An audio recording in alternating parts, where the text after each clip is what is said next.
प्रणाम चाचा। अच्छा चाचा, वो सामान निकाल लीजिएगा।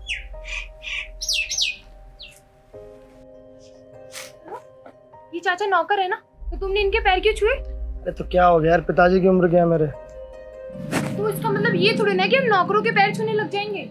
अरे तुम्हें नहीं छूने तो मत छू, क्या दिक्कत है, अंदर आ जाओ।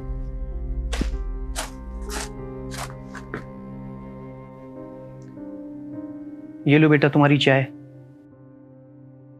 हाँ हाँ रख दो। कुछ ध्यान व्यान नहीं देते हो क्या? बाहर देखो कितनी कुर्सियां ऐसे ही पड़ी हुई हैं। जाओ से उठाकर लाओ। बेटा अभी बिल्लू आएगा तो उससे रखवा दूंगा। बिल्लू क्यों उठाएगा? तुम क्यों नहीं उठा सकते? वो डॉक्टर ने मना किया है हमको भारी सामान उठाने के लिए। तो फिर ये काम करते ही क्यों? घर जाके आराम करो ना। बहू बेटा कुछ पूछते नहीं है क्या? बहू बेटा तो है ही नहीं हमारे। ज्यादा बत्तीसी दिखाने की कोई जरूरत नहीं है। चुटकुला नहीं सुना रही मैं तुम्हें। जाओ जाकर कुर्सी अंदर रखो। ठीक है बेटा। बेटा बेटी कुछ नहीं, मालकिन हूँ मालकिन। मालकिन कहो मुझे। जाओ जाकर कुर्सी अंदर रखो। मालकिन? जी मालकिन। बूढ़ा बैल।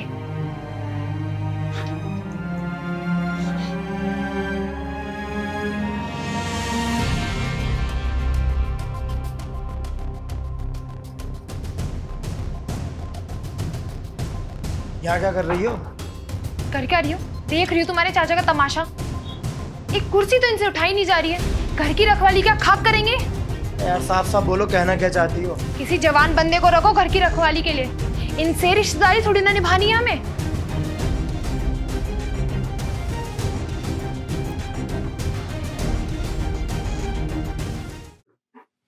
चाचा, एक गिलास पानी ले आना। अभी लाया बेटा।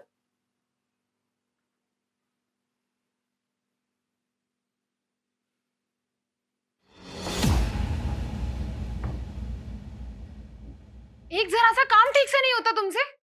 पानी का ग्लास लाने को बोला था, उसमें भी पानी गिरा दिया। एक पानी का ग्लास तो संभाला नहीं जा रहा, पूरा घर संभालोगे। मुंह क्या देख रहे हो? अब मेरा साफ करो इसे जाकर।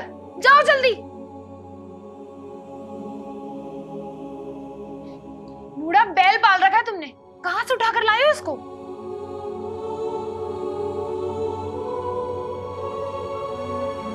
आपने बुलाया मालिक? चाचा, आपके गांव में कोई रहता है क्या? गांव में कोई काम है क्या? चाचा मैं सोच रहा था कि आप कुछ टाइम के लिए अपने गांव घुमाते हैं, और मतलब आपको भी काफी समय हो गया है और हम तो अभी यही हैं। मगर मालिक यहाँ घर का काम कौन करेगा फिर? वो हम देख लेंगे, उसकी चिंता करने की आपको कोई जरूरत नहीं है। बहुत काम होता है मालकिन, आप नहीं कर पाएंगी। वाह, हमारा घर है और हम ही नहीं देख पाएंगे? दरअसल चाचा, हमने डिसाइड किया है कि आपकी उम्र भी हो गई है और आपसे इतने सारे काम भी नहीं हो पाते, तो आपकी जगह एक दूसरा नौकर रखने की सोच रहे हैं। मैं तो भूल ही गया था कि मैं इस घर का नौकर हूँ। मैं तो अपने आप को इस परिवार का सदस्य समझ रहा था। बहुत अच्छा किया आप लोगों ने याद दिला दिया। मालिक, मालकिन। इसमें इतना बुरा मानने वाली क्या बात है? अब हम तो शहर में रहते हैं, इतने बड़े घर की जिम्मेदारी हम आपके बूढ़े कंधों पर तो नहीं दे सकते। आप अपना हिसाब कीजिए और गांव जाकर आराम कीजिए। हिसाब तो नहीं कर पाएंगी मालकिन, क्योंकि अगर हिसाब करना है तो इस घर की सेवा में मैंने जो सुख दुख देखे हैं उन सब का हिसाब करना पड़ेगा। इन बूढ़े कंधों का भी हिसाब करना पड़ेगा जिसपे आपके पति बाहर घूमने जाया करते थे। हिसाब करना पड़ेगा मेरे एक गुर्दे का जो मैंने इनके बाबूजी को दिया था। आप पूछ रही थी ना कि मैं भारी सामान क्यों नहीं उठा सकता, इसीलिए क्योंकि मैंने इनके बाबूजी को अपना गुर्दा दिया था।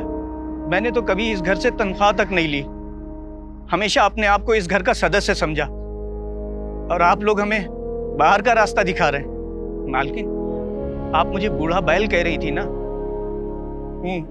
हूं मैं बूढ़ा बैल, लेकिन मैंने कभी मुफ्त का चारा नहीं खाया। मैंने हमेशा इस घर की निस्वार्थ सेवा की, लेकिन शायद कोई कमी रह गई जो इस घर का सदस्य नहीं बन पाया। ठीक है, चलता हूं।